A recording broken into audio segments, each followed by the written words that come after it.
Moi, je suis avec un mec en ce moment et je sais pas si c'est le bon parce qu'on est très différents, d'accord?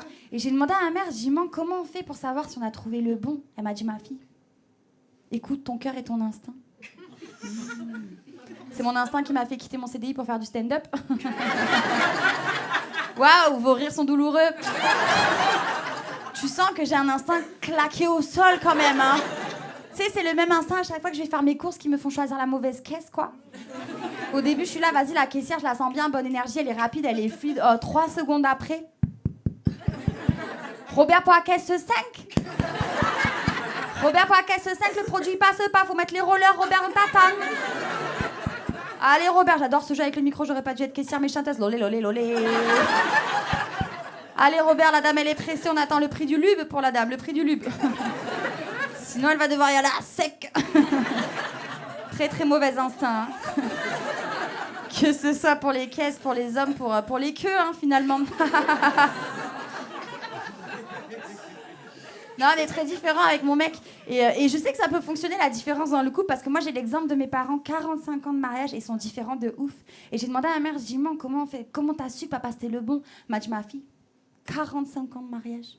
Tous les jours, je me pose la question. Allez, je dois vous laisser là-dessus. Merci beaucoup, vous étiez cool. J'aime bien jouer avec les clichés depuis que je suis petit, c'est mon délire. Mais il y a pas longtemps, ça a failli me tuer. Je vous explique. Je reviens de Tahiti, on y était avec le Comedy Club. Tout se passe bien, on joue. Et moi, en fait, je suis noir, hein, mais je sais nager.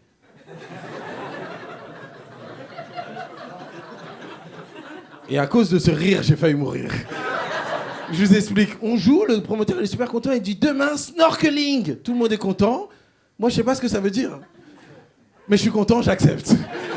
Le lendemain, il y a un bateau qui vient nous chercher. Et Tahiti, c'est une île en plein milieu de l'océan Pacifique. Et moi, je vous ai dit que je savais nager, mais il faut que je précise à quelles conditions. C'est-à-dire une piscine municipale, du chlore, un rebord à 50 mètres, je maîtrise.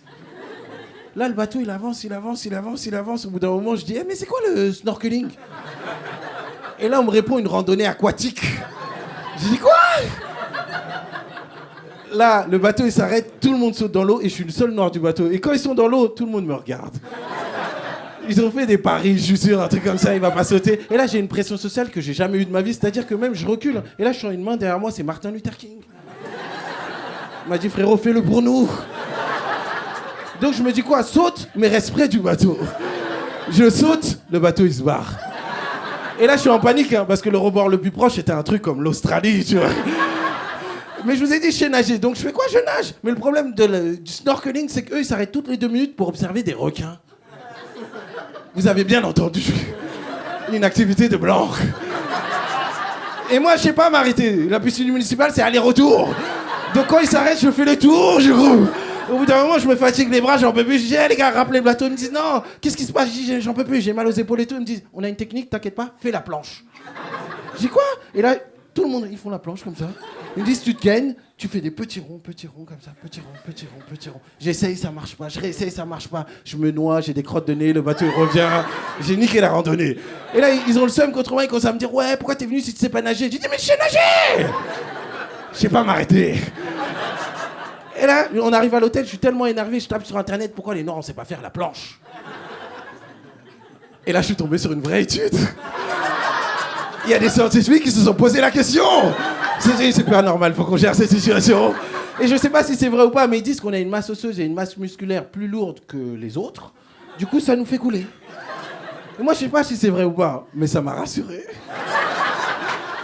Et c'est même rassurant pour les fachos de ce pays. Hein. Sinon, à Marseille, ils verraient des millions de migrants débarquer en mode petit rond.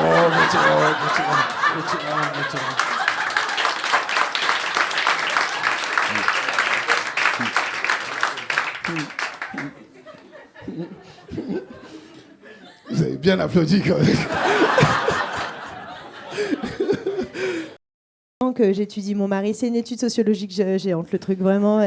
Et en fait, j'ai remarqué un truc, c'est que nous, les femmes, on n'est jamais dans le présent. Hein. Moi, ce qui m'excite aujourd'hui, là, on est avril, ce qui m'excite, c'est de planifier l'été 2023. Hein. Mais quand je dis été 2023 à mon mec, hein, il est comme un lapin pris dans les phares d'une voiture. Enfin, il sait même pas s'il sera encore avec moi à l'été 2023. Il le sait pas. Hein. Non mais du coup, quand on a quelqu'un avec soi qui est incapable de se projeter, incapable de faire deux trucs en même temps, on se parle quand même d'une personne qui, quand elle éternue au milieu de sa phrase, elle la recommence depuis le début. Hein. Et ben, j'ai fini par me demander, tiens, est-ce que mon mari est pas un peu teubé, hein, voilà. Mais non. Et en fait, non, j'ai compris une chose, c'est qu'il est dans le présent. Voilà, nous les femmes, on n'est jamais dans le présent. C'est vrai, mesdames, on n'est jamais dans le présent. Là, vous écoutez mon sketch, mais il y a la moitié des femmes qui se disent, bon, allez, qu'elle se grouille, je dois valider des options SNCF avant 16h. Voilà. Alors que vous, messieurs, depuis le début, vous êtes avec moi. Hein, c'est vrai, vous êtes là. Ça, c'est une bonne blague. Ça, j'aime moi. Merveilleux, les hommes, pour ça, merveilleux. C'est des femmes qui viennent seulement de comprendre la blague. Elles étaient sur le portable.